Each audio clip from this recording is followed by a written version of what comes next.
পাপ স্বীকার করলে কি সত্যি শান্তি পাওয়া যায়? জয় গুরু। সকল দাদা ও মায়েদেরকে আমার আন্তরিক প্রাণান্বিত জয় গুরু।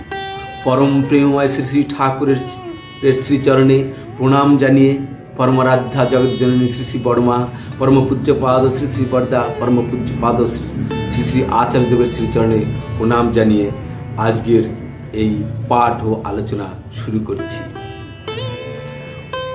পরম প্রেমময় শ্রী শ্রী ঠাকুর বলেছেন, যদি পাপ করে থাকো কাতর কণ্ঠে তা প্রকাশ করো, শীঘ্রই সান্ত্বনা পাবে। পাঠটির শেষে শ্রী শ্রী পিতৃদেব বললেন, পাপ কাকে বলে? উত্তরে বলছেন, যা করলে রক্ষা হতে পতিত হয় তাই পাপ। জীবন বৃদ্ধির অন্তরায় যা। শ্রী শ্রী পিতৃদেব বলছেন, হ্যাঁ, যা জীবন বৃদ্ধির অন্তরায়। যেমন চুরি করা। চুরি করলে গুরুজনদের কাছে কাতর কণ্ঠে প্রকাশ করব, স্বীকার করব, আর কোনোদিনও করব না। লোভে পড়ে করে ফেলেছি, ভুল হয়েছে, আর করব না, তাহলে শান্তি পাবে। এবার কথা হচ্ছে, তাহলে আমরা পাপ স্বীকার করলেই শান্তি পাওয়া যায়, যদি সেই কর্ম পুনরায় না করা হয়। এই বিষয়ে অনেক উদাহরণ ইতিহাস ও পুরাণের পাতায় দেখা যায়, পাওয়া যায়। যেমন মহাভারত যুদ্ধের শেষে অশ্বত্থামা নিজের ভুল ও অন্যায়ের কথা স্বীকার করলে ভগবান শ্রীকৃষ্ণ বলেন, যে নিজের পাপ চিনে নেয় তার মন থেকেই দুঃখের বোঝা কমে যায়। প্রহ্লাদ হিরণ্যকশিপুর ঘটনায় যা। হিরণ্যকশিপু মৃত্যুর পূর্বে নিজের ভুল আচরণের কথা উপলব্ধি করে কাতর কণ্ঠে ক্ষমা প্রার্থনা করে। এই স্বীকারোক্তির পরেই তার অহংকার ভেঙে যায়, দুঃখের বোঝা নামতে শুরু করে। রামায়ণে বিষ্ণুদূত ও অজামিল। অজামিল সারা জীবন পাপময় জীবন কাটায়।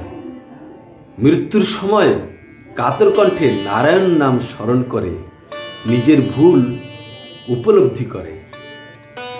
তাই এই স্বীকারোক্তির কারণে বিষ্ণুদূত তাকে রক্ষা করেন এবং মুক্তির পথ দেখান।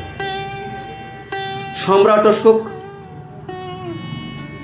কলিঙ্গ যুদ্ধের শেষে রক্তপাতের দেখে কাঁদতে কাঁদতে নিজের ভুল আচরণকে উপলব্ধি করেন, স্বীকার করেন এবং পাপ উপলব্ধি করেন।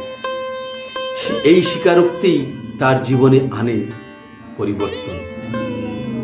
শেষে বৌদ্ধ ধর্ম গ্রহণ করে মানবতাবাদে শান্তির পথে আসেন। তাই চণ্ডাশোক থেকে ধর্মাশোকে পরিণত হয়।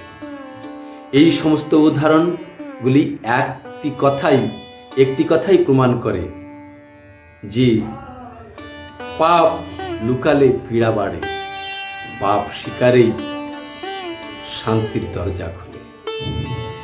পাপের জন্ম কোথায়, কিভাবে? দুর্বলতা থেকে। এই যত প্রকারের পাপের জড় হচ্ছে দুর্বলতা। এই দুর্বলতার কারণেই আমরা কাম, ক্রোধ, লোভ, মোহ, মদ, মাৎসর্যের কবলে পড়ি। ষড়রূপু আমাদেরকে ঘিরে ধরে, ষড়রূপু আমাদের উপর রাজত্ব করে। এই ষড়রূপুর কবল থেকে বাঁচতে গেলে, এই ষড়রূপকে নিয়ন্ত্রণ করতে হলে ইষ্টগুরু, সদ্গুরু পুরুষোত্তমের আশ্রয় নিয়ে তার নামে দীক্ষিত হয়ে তার বলা প্রদর্শিত পথ তাকে অনুসরণ করে চললে, তাকে খুশি করার জন্য চললে, তাকে জীবনের একমাত্র ধ্রুবতারা করে মেনে চললে এই সব জঞ্জাল থেকে আমরা মুক্তি পেতে পারি, আর শান্তি ও সেখানেই বিরাজ করে। আজ এই পর্যন্ত, নেক্সট ভিডিওটিতে আবার আলোচনা হবে। ঠিক আছে, জয় গুরু।